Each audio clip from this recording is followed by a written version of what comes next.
Olá a todos e sejam bem-vindos a mais uma conversa do EP Collab.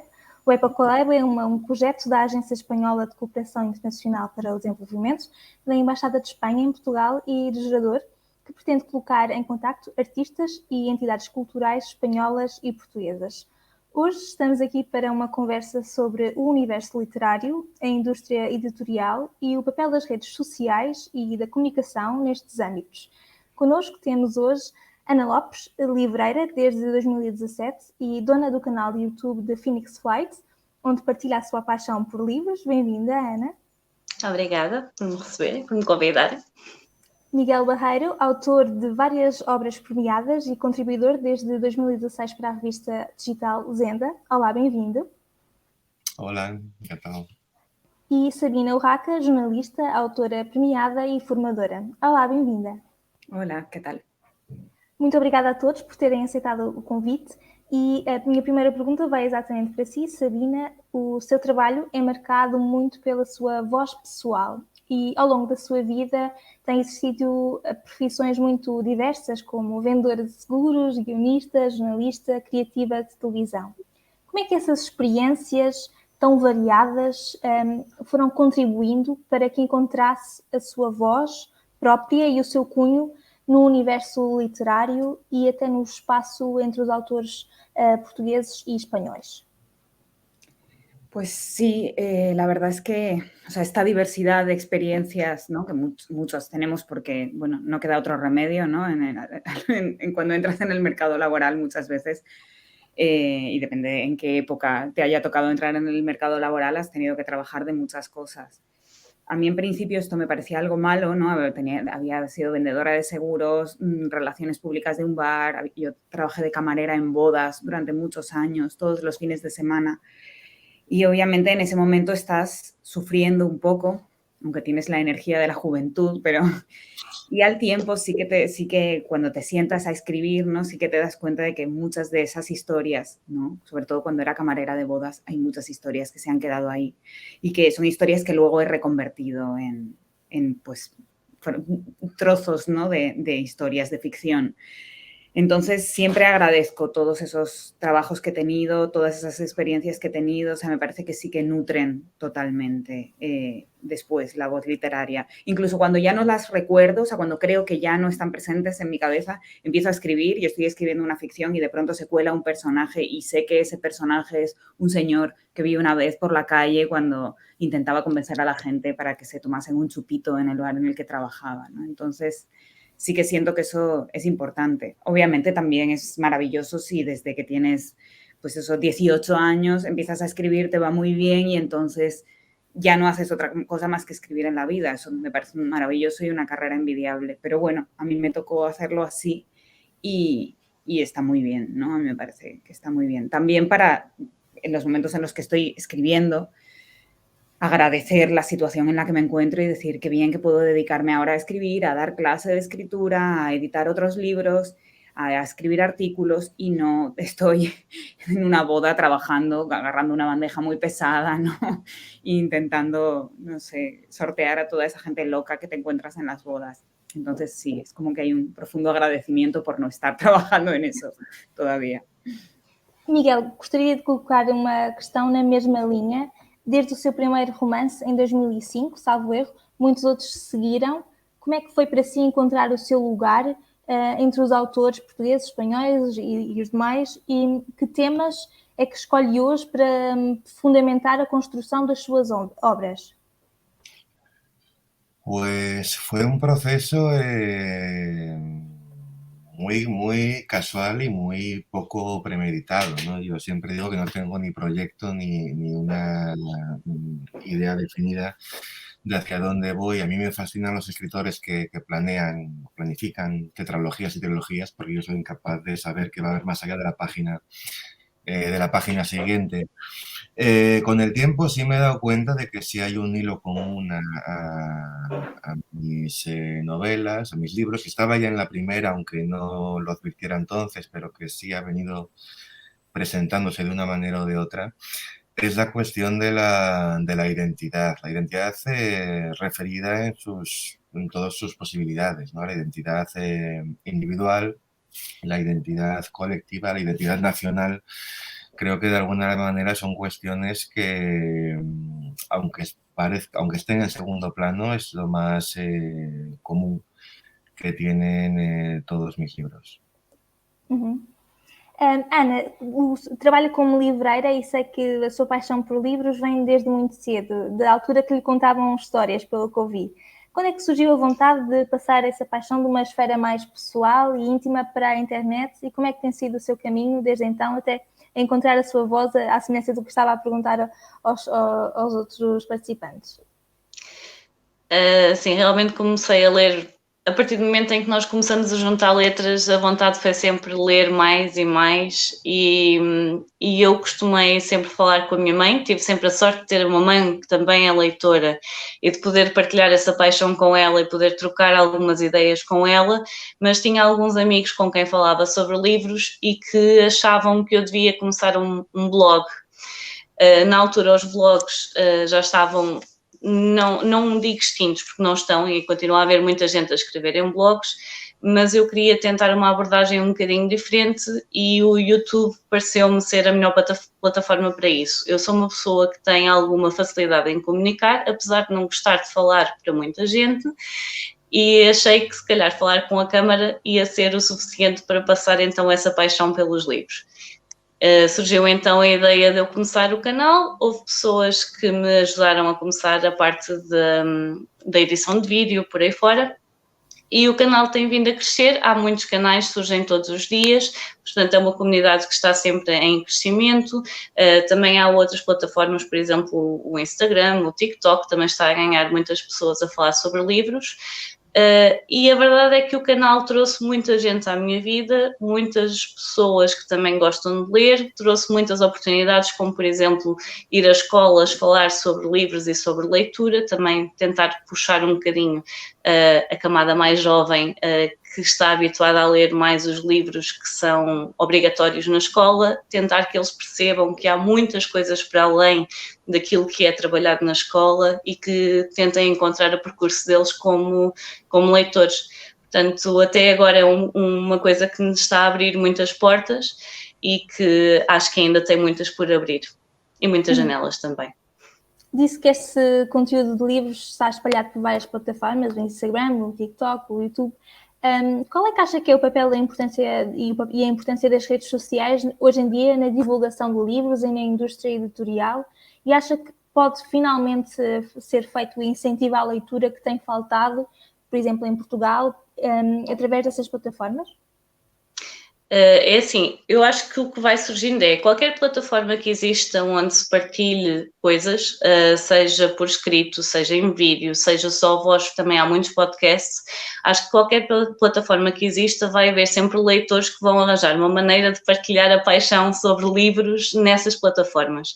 E, portanto, seja no Facebook também havia páginas, havia grupos feitos, há os blogs, há podcasts, há Instagram, e, portanto, qualquer sítio desse onde dê para partilhar alguma coisa, quem gosta de livros e de ler vai acabar por usar essas plataformas para se expressar, para dizer as coisas que gosta, para partilhar um pouco isso.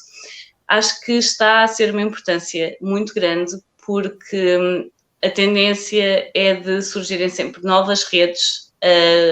Os adolescentes, principalmente, estão sempre muito em cima das coisas novas que vão surgindo e, portanto, é muito importante que haja pessoas que efetivamente usem essas plataformas para partilhar este gosto, porque nós estamos muito habituados a ver a leitura como uma coisa que é obrigatória. Lá está.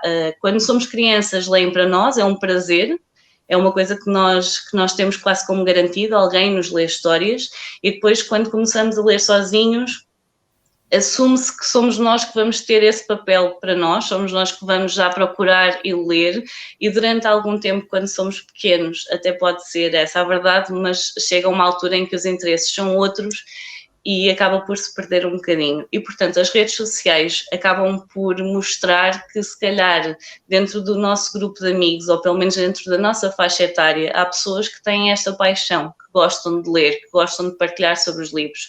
E quando usam essas plataformas, vão acabar por chamar a atenção das pessoas dentro do mesmo grupo etário e que, se calhar, não iam por si só ter vontade de ir pegar num livro, mas quando encontram pessoas que falam com tanta motivação e tanta paixão, vão acabar por ir procurar também.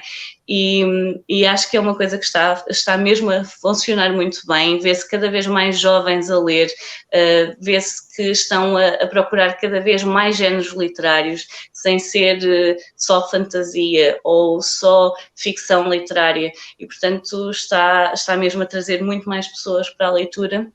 E quanto mais pessoas houver a partilhar, melhor, porque somos todos leitores diferentes, todos partilhamos as nossas experiências, há imensas histórias diferentes e vamos sempre conseguir encontrar uma que nos vai dizer ou que nos vai tocar um bocadinho mais. Sabina, enquanto escritora, queria também perguntar-lhe em relação a esta questão das redes sociais. Sei que tem Instagram, por exemplo. Para si, que poder têm estas plataformas na projeção do seu trabalho? Sí, pues bueno, para mí las redes sociales han sido fundamentales. Ya no tanto que eso más tarde también, o sea, no tanto como lugar de mostrar lo que hago, sino sobre todo de punto de encuentro con otros escritores, porque hace pues 10 años o más hace 10, 15 años, yo vivía en Madrid, pero no tenía tampoco mucho contacto con gente que escribiese, que tuviese algo que ver en el mundo de la literatura, o gente de mi edad que también escribiese. Mis amigos todos se dedicaban a otras cosas, había artistas también, pero yo no tenía amigos escritores prácticamente. Entonces me acuerdo, hace todos esos años, muchos, que el primer lugar en el que yo me encontré de alguna manera en una especie de tertulia de escritores, ¿no?, por llamarlo de alguna manera, fue en Facebook. Ahí empecé a agregar, ¿no?, a pedir amistad a gente que había leído, que tenían más o menos mi edad, que igual habían publicado su primer libro, y entonces empezábamos a hablar, luego ya quedábamos en directo, y así he hecho muchos de los amigos escritores que tengo ahora. Entonces sí que fue el primer lugar, las redes sociales, en el que hablé bien, ¿no?, como a gusto de literatura. Y luego actualmente para mí son fundamentales en el sentido de que, bueno, ya no tengo Facebook, ahora solo tengo Instagram porque era demasiado, yo no puedo dispersarme tanto.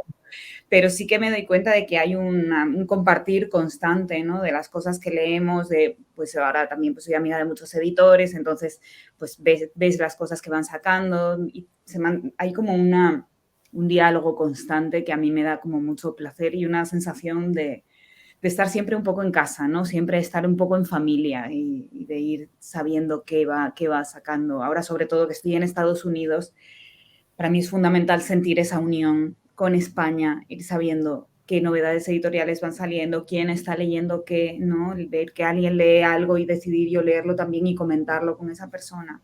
Para mí, algunas veces pienso, me quito las redes sociales, porque es verdad que para escribir, pues algunas veces son una distracción, pero luego me doy cuenta de que hay esta especie de familia literaria que yo siento que tengo, que, bueno, siento que la perdería, ¿no?, de esa manera virtual. Luego en directo sí, pero como estoy tan lejos ahora mismo de España, pues no quiero. Entonces, por eso sigo en Instagram, básicamente.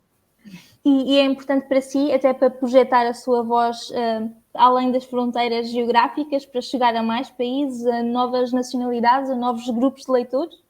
Sí, eso también es muy importante. Sí, ahora me he centrado en España porque estoy un poco nostálgica de España, pero sí que es verdad que también a través de las redes sociales, sobre todo, he contactado con mucha gente de Latinoamérica, escritores y escritoras de Latinoamérica, de todo el mundo en general, ¿no? Pero bueno, sobre todo del mundo hispanohablante. Y, por ejemplo, ahora como editora, que voy a editar 12 libros en los próximos años, y estoy ya seleccionando y empezando a editar, ha sido fundamental el uso de las redes sociales para encontrar voces que me interesasen. O sea, y de otra manera no me habrían llegado de una forma tan sencilla, ¿no? Una chica concreta que vive en Cuba y que ha sacado un libro que en Cuba está prohibido, entonces solo se puede conseguir si envías un mail, te envían un PDF. O sea, todo eso sin las redes sociales no habría sucedido. Y ahora esta gente que estoy editando, pues ya al final me he hecho amiga, hablas tanto que te terminas haciendo amiga, ¿no? Y terminas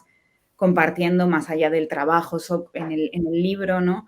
Terminas compartiendo pues un montón de inquietudes y de historias y no sé, la verdad es que es maravilloso, me gusta mucho eso. E Miguel, para si, que importância que reconhece nas redes sociais na divulgação das suas próprias obras. Ao longo destes mais de 10 anos, enquanto escritor, o que é que tem mudado na maneira como comunica os seus libros y vai dando a conocer a los vários públicos? Yo estoy de acuerdo con Sabina en parte. Es verdad que las redes sirven para crear comunidad. Y además yo empecé a publicar muy joven. Cuando publiqué mi primera novela tenía 25 años, no había Facebook o yo no lo conocía. Y durante mucho tiempo me sentí muy solo porque, como ella dice, no era fácil encontrar. Ella vivía en Madrid, yo vivo en Gijón, que es la periferia de la periferia, con lo cual era todavía más difícil encontrar gente afín. Y la fui encontrando cuando llegué a Facebook y hice un poco lo que ella. De hecho, Sabina y yo nos conocimos porque los dos escribimos en un libro colectivo que auspició Elvira Lindo, y que yo creo que lo auspició con gente que fue conociendo en Facebook, porque todos habíamos acabado coincidiendo a partir de Facebook, ¿no? Y en ese aspecto sí que ha sido una herramienta útil, y digo ha sido porque aunque mantengo el perfil, lo abro muy poco y tengo desactivado el Messenger, porque como dice también Sabina, llega un momento que es imposible manejar las redes y hacer otras cosas. Aparte, mi trabajo me exige bastante tiempo y no puedo pararme en según qué cosas. Pero sí que es verdad que todavía mantengo cierta capacidad de buscar o de que me busquen quienes quieren localizarme. Lo que ya no sé, y digo que no lo sé porque no lo sé de verdad, es si hay una utilidad, vamos a decir, aunque la palabra sea muy fea, práctica, a la hora de usarla como plataforma desde la que exhibir lo que uno hace. Quizá tenga más sentido lo que hace gente como Ana, pero cuando un autor se autopromociona es muy complicado. Primero, no caer en el exceso de narcisismo, y segundo, conseguir que los demás te compren la mercancía sin dudar, ¿no? Aparte, hay un exceso de escritores en el mundo, yo creo, porque todo el mundo saca libros, lo está escribiendo uno, así que es muy complicado también hacerse ver y demás. Pero sí creo en la labor que hacen prescriptores, que no son estrictamente autores, pero que sí han sabido abordar la literatura y tratarla desde una perspectiva que la presente como una fuente de placer más que una vía para el conocimiento, para el aprendizaje, que lo es. Y lo es sin duda y tiene que seguir siéndolo.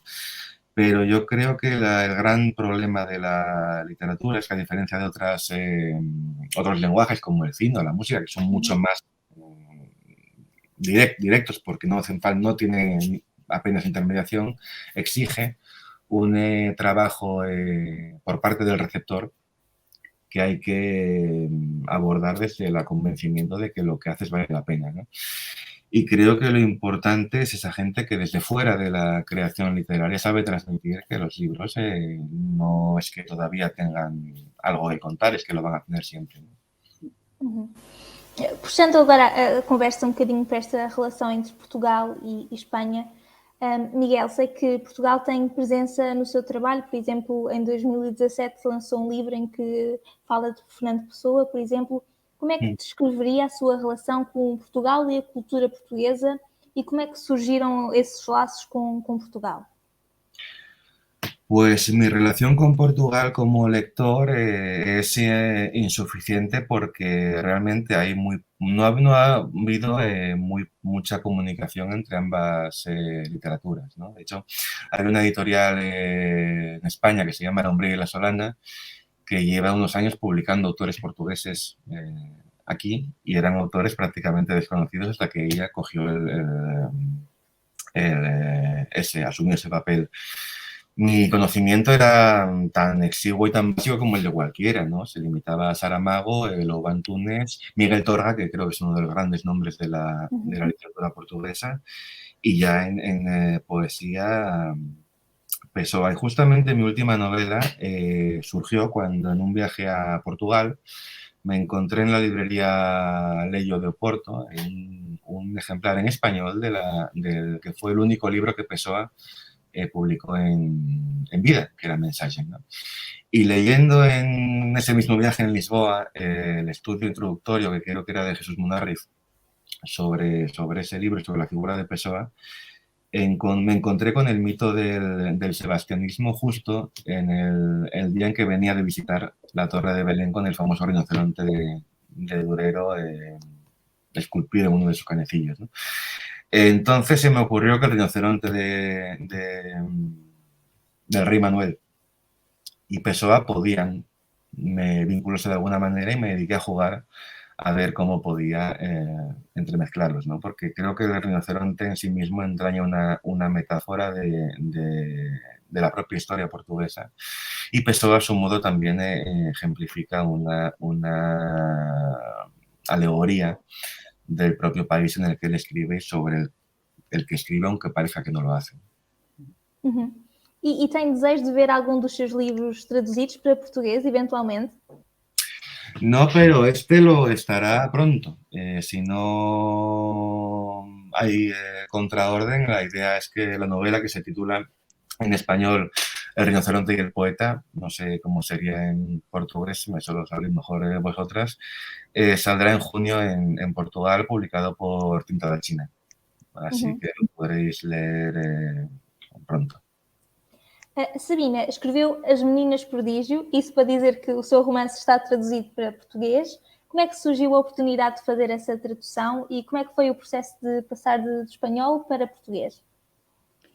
Pues la verdad es que estuvo muy bien porque, bueno, Calandraca, que ahora está también en Portugal y que está sacando literatura adulta también, yo Calandraca la conocía como una editorial infantil, pero la conocía como la mejor editorial infantil, que para mí es de las mejores que hay en España actualmente, junto con Fulgencio Pimentel, que es mi editorial, la editorial de Las Niñas Prodigio, pero de verdad son las dos editoriales infantiles que a mí más me gustan y me interesan, porque a mí me gusta también la literatura infantil y me compro cuentos infantiles de vez en cuando.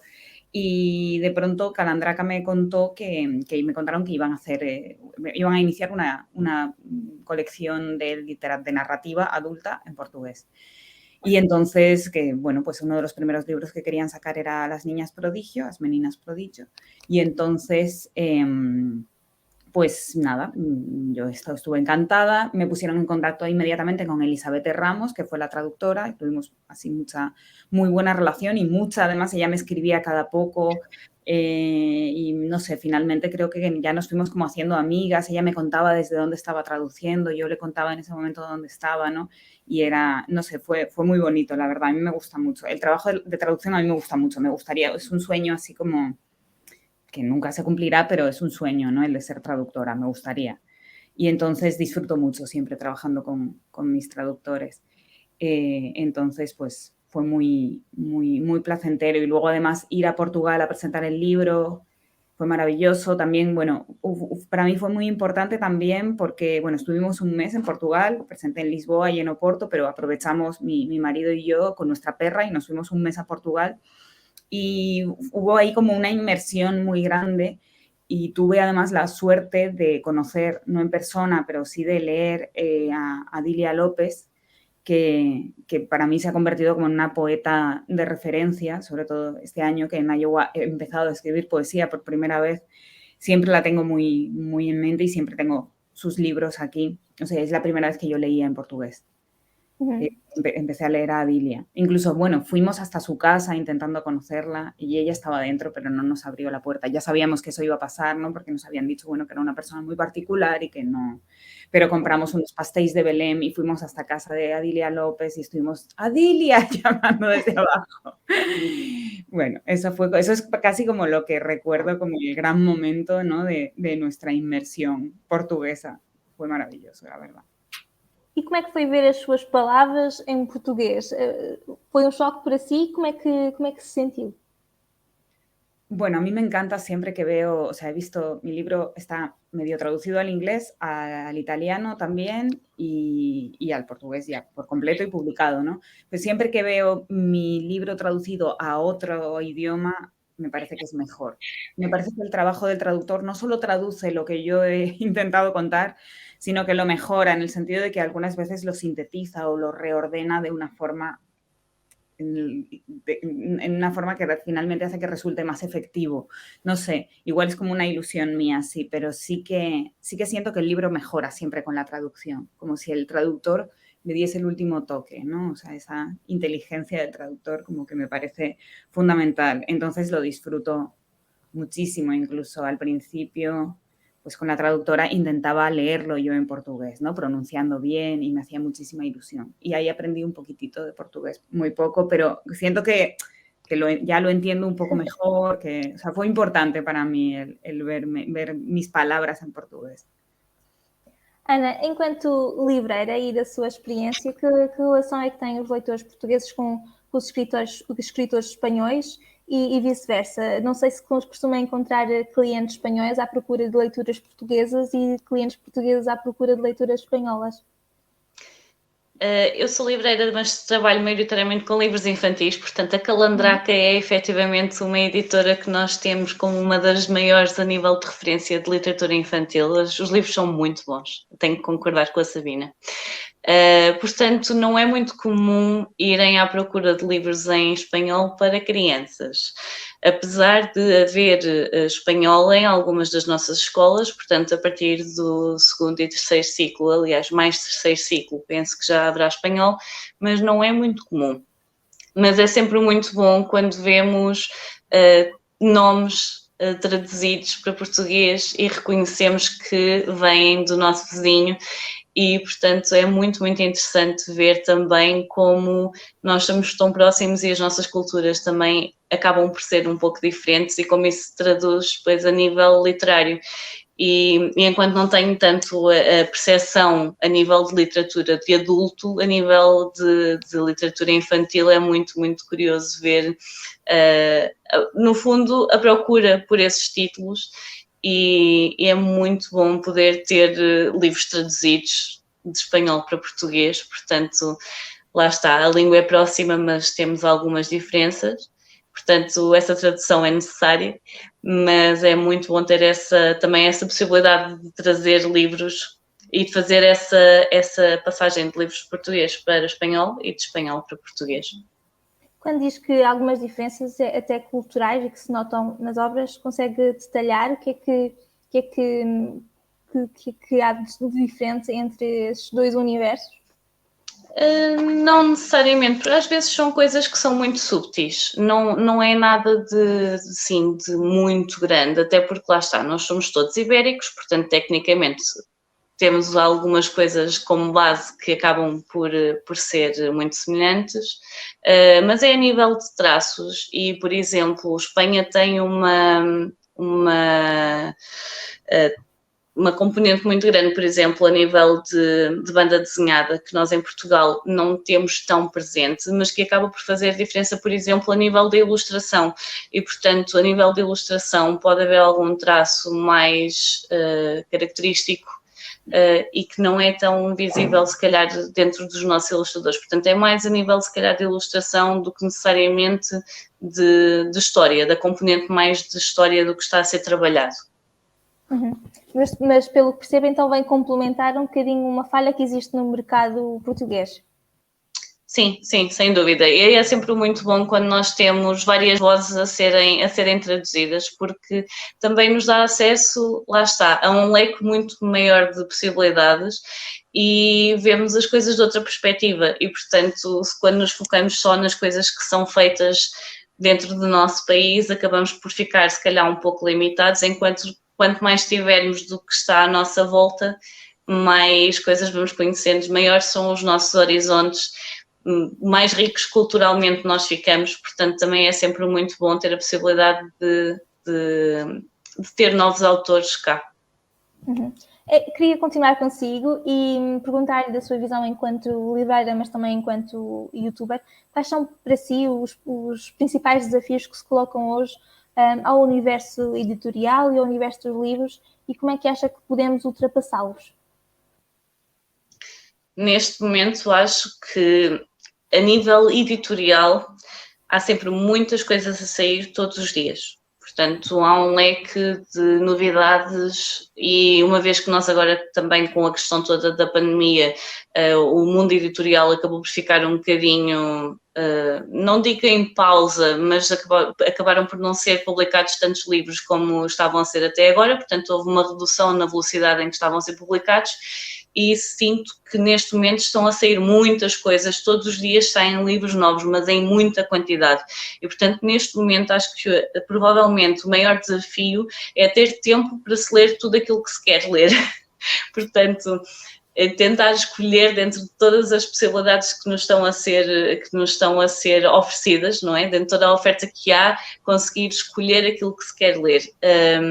Está a haver também, acho que, não sei como é em Espanha, sinto que em Portugal às vezes é muito difícil para um autor novo conseguir introduzir-se no mercado livreiro e, portanto, no mercado literário, conseguir fazer a voz valer e, nesse sentido, então as redes sociais acabam por ser uma ajuda porque permite-lhes criar essa proximidade com quem lê e então com outros autores. E, portanto, acho que o maior desafio agora é a forma como as pessoas veem o mundo, o facto de as pessoas quererem as coisas de forma muito imediata, a forma como as histórias são escritas também, o ritmo da própria história faz com que a pessoa se ligue mais ou menos, e isso pode ser um desafio não só para quem escreve, mas também para quem está a ler, e é mesmo tentar aqui encontrar as coisas que nós gostamos. E enquanto livreira é mesmo a oferta que temos, poder estar disponível e podermos conhecer um pouco de cada obra para conseguir fazer também chegar os livros certos às pessoas que precisam deles.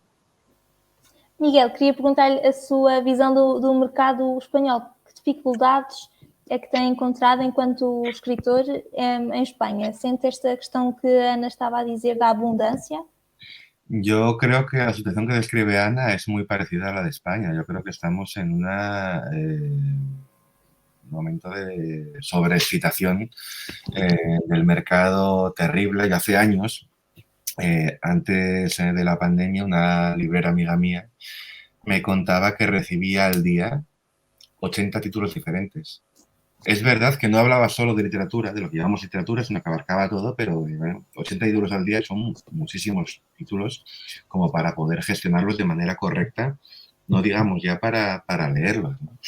Durante un tiempo, cuando empecé a colaborar con Zenda, me propuse escribir cada semana de un libro y tuve que dejarlo porque me generaba ansiedad, ¿no? Me empezaban a llegar a casa libros y libros y libros, tenía la torre cada vez más alta en la mesa, no llegaba a leerlos, tampoco podía leer lo que yo quería leer porque no me dejaban tiempo y era un delirio absoluto, con lo cual yo admiro mucho a la gente que se toma la molestia de leernos y que además tiene la generosidad de recomendarnos. Pero es verdad que como autor es muy complicado y Sabina imagino que pensará lo mismo, ya no digo destacar, digo decir aquí estoy, ¿no?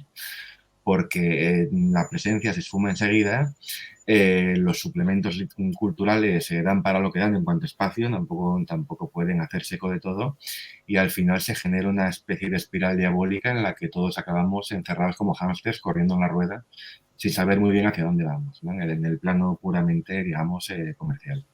Uhum. Sabina, sente esta questão da abundância? Sí, de hecho, a mí me pasa que me cuesta un poco, muchas veces se me ocurre como una idea y pienso, esto podría ser un librito corto, una novela corta, y como que me da un poco de pudor, ¿no? Sacar no cualquier cosa, pero decir, no, a ver, me voy a centrar en pues, esta novela en la que puedo estar trabajando 6 años, no me importa, no pasa nada. No hay que sacar libros todo el rato porque en realidad, y esto es una cosa un poco nihilista por mi parte quizás, ¿no? Pero yo pienso que muy pocos libros realmente hacen falta, ¿no? O sea, cuando la gente dice, ¿qué es necesario en la literatura? Y yo digo, nada, o sea, no es necesario nada, me refiero, están saliendo tantos libros, ¿no? Que yo siento que, bueno, pues que yo adoro leer libros que me gustan y pasa muy a menudo, por suerte, creo que constantemente salen cosas de una gran calidad, pero al mismo tiempo siento que eso, que hay una sobreabundancia y algunas veces me siento un poco mal por contribuir a esa sobreabundancia, ¿no?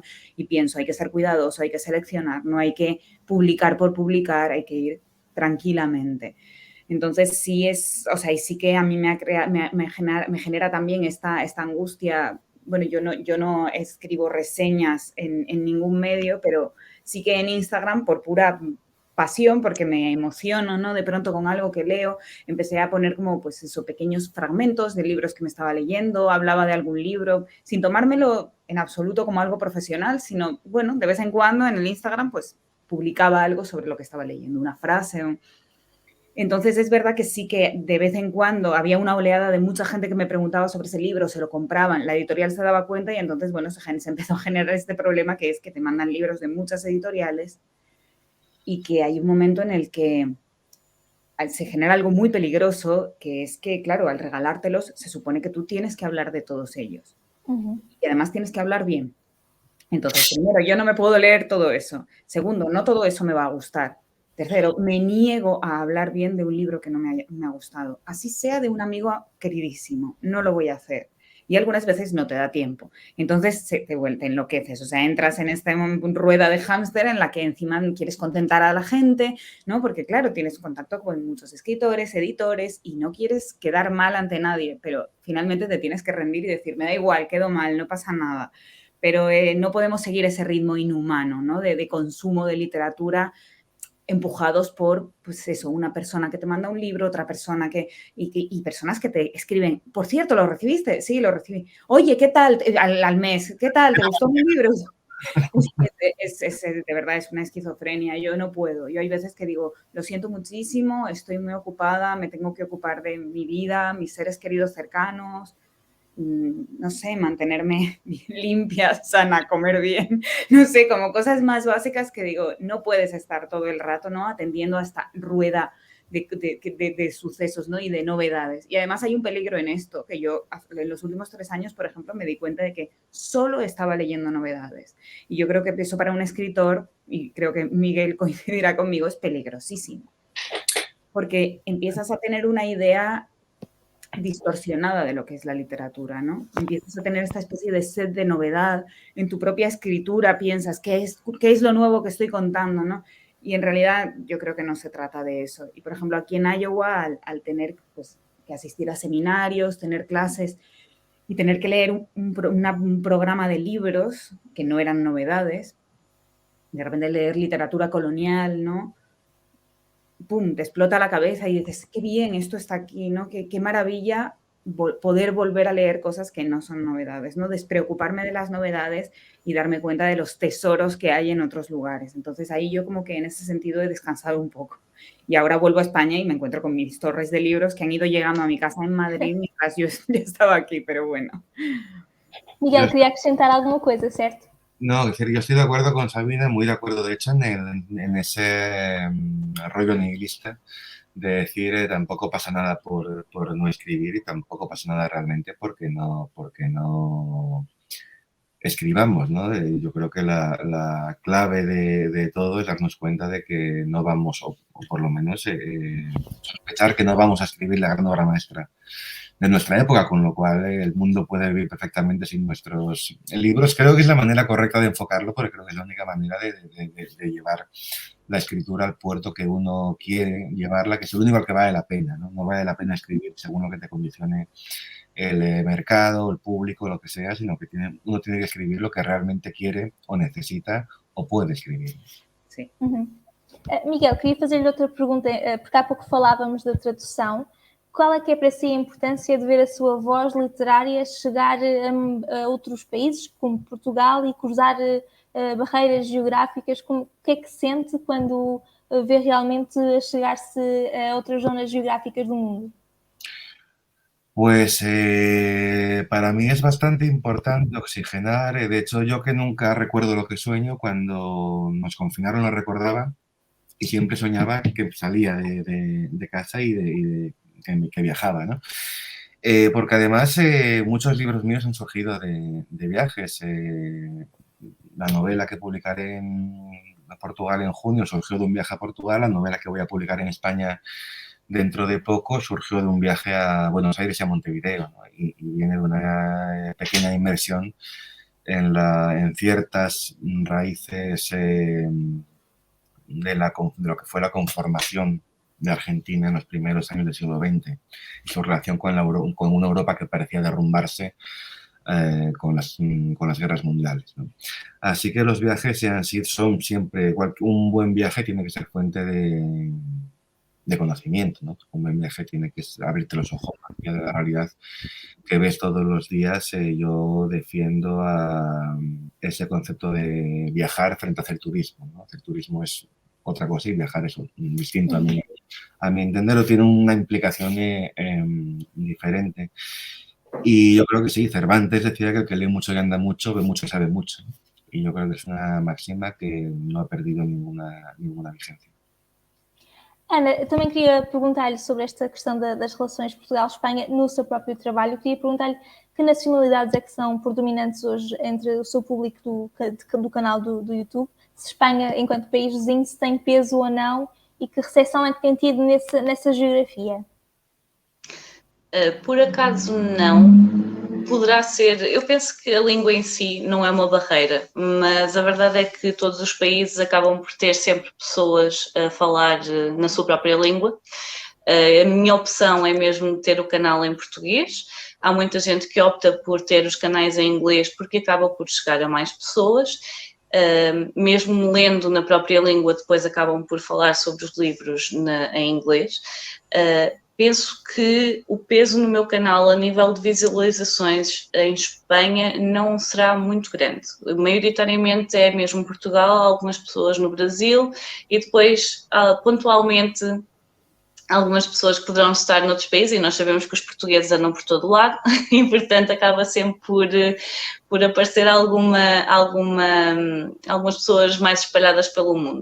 Mas, por acaso, penso que a nível do meu canal não tem um peso muito grande, lá está. Pode ser a questão da barreira linguística, que não sendo muito grande poderá ser uma barreira, mas é maioritariamente pessoas que já falam português ou então, nunca aconteceu até agora, mas pessoas que queiram aprender português e que acabem por procurar alguns canais que sejam na língua que estão a tentar aprender. Mas também sei que a maior parte das pessoas que querem aprender português tendencialmente aprendem português do Brasil, talvez por uma questão de sonoridade de ser mais fácil de pronunciar. Queria lançar-vos agora um último desafio, já estamos mesmo na reta final. Queria pedir-vos para começar a pensar um bocadinho sobre o futuro do mundo dos livros e do universo editorial. Começava por si, Ana, entre o papel e os livros digitais, os audiobooks, as redes sociais.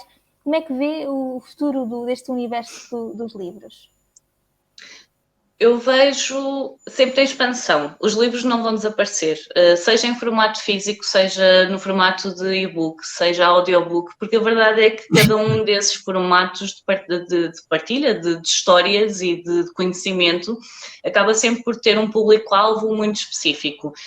Há pessoas que preferem audiobook ou por questões ecológicas, por exemplo, por causa do papel, ou então porque é mais fácil transportar um e-reader e ter toda uma biblioteca num aparelhinho pequenino, ou porque é mais fácil andar com uma coisa pequena em vez dos livros, da mesma forma que os audiobooks vão ter sempre pessoas que têm alguns problemas de visão, ou porque não têm a possibilidade de estar a ler quando querem, e portanto se tiverem o livro em pano de fundo conseguem ouvir as histórias ou o que estiver em audiobook.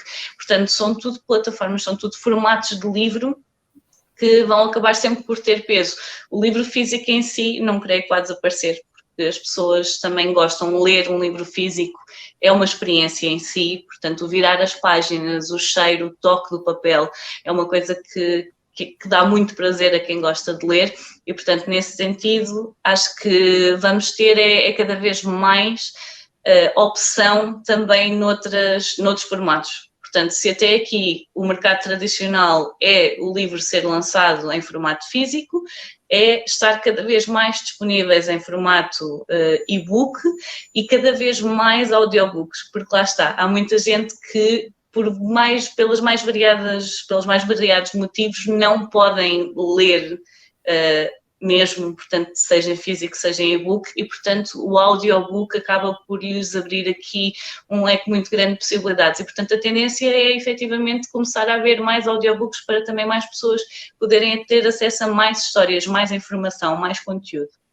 Uhum. Miguel, a mesma pergunta para si. Como é que vê o futuro do mundo dos libros e que planos é que tem para si nessa indústria nos próximos 10 anos? Yo creo que, pues, yo no sé cuál es el futuro de la industria porque no soy un gran conocedor del tema, pero sí creo que el libro no va a dejar de estar de moda en cualquiera de sus manifestaciones, porque como dice Ana, al final los libros contienen historias y las personas nos componemos de historias, ¿no? Nos conformamos íntimamente a partir de las historias que nos cuentan, las que vivimos y las que querríamos vivir. Si mañana hubiese una hecatombe y quedaran en el mundo 4 personas, una en cada esquina del planeta, seguramente empezarían a andar hasta encontrarse y en el momento que se encontraran se contarían de dónde son, de dónde vienen, quiénes son y qué hacen o qué hacían antes del gran desastre, ¿no? Y seguramente una de ellas sentirá la tentación o la necesidad de dejar registro de algún modo de eso que le están contando. Y en ese momento seguirá habiendo literatura pese a todo. Así que soy, vamos a decir que moderadamente optimista. No sé si será en papel, será en pantalla, será por audiobook o será en el metaverso, ¿no? Pero la literatura va a seguir existiendo de la manera que sea. Sabina, para si o mesmo desafio, como é que vê o futuro da indústria dos livros enquanto escritora, mas também enquanto todos os outros papéis que vai assumindo? Pues a mí me parece que claramente tiene un futuro. O sea, sí que recuerdo hace como algunos años, ¿no? Como que se hablaba de la gente cada vez lee menos. Para mí, la sensación quizá es que estoy como metida dentro de una especie de burbuja en la que todo el mundo lee, ¿no? Y todo el mundo escribe casi, pero también, o sea, los que no conozco muchísima gente que no escribe, pero todo el mundo lee, ¿no? Aunque lean un poco menos, un poco más, pero mi sensación es que constantemente, ¿no? Están saliendo cosas, constantemente hay novedades, constantemente hay un nuevo interés, un nuevo foco, un nuevo tema. Es inagotable, ¿no? Cuando dicen, no, ya está todo escrito, es como, no está todo escrito, no está todo escrito en absoluto. A mí cada día, casi cada día, o no diría cada día, pero casi cada día alguien me sorprende contándome una historia de algo, ¿no? También para mí la literatura un poco es, o sea, lo que acaba de decir Miguel, ¿no? De estas 4 personas encontrándose y contándose. Para mí la literatura es que está presente en eso todo el rato, ¿no?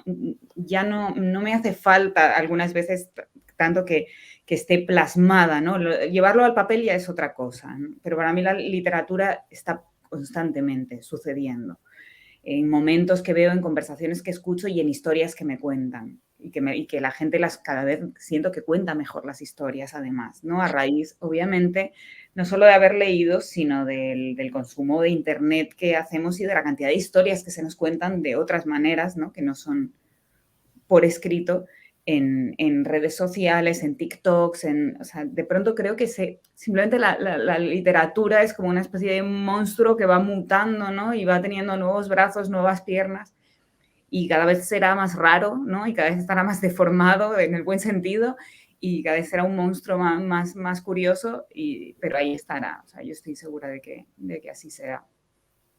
Muito bem. Ficamos então com esta mensagem de que as histórias vão sobreviver certamente. Agradeço-vos a todos a vossa presença nesta conversa e também a quem esteve a acompanhar-nos. Dou por encerrada então esta conversa e até uma próxima ocasião. Obrigada. Muchas gracias. Muchas gracias.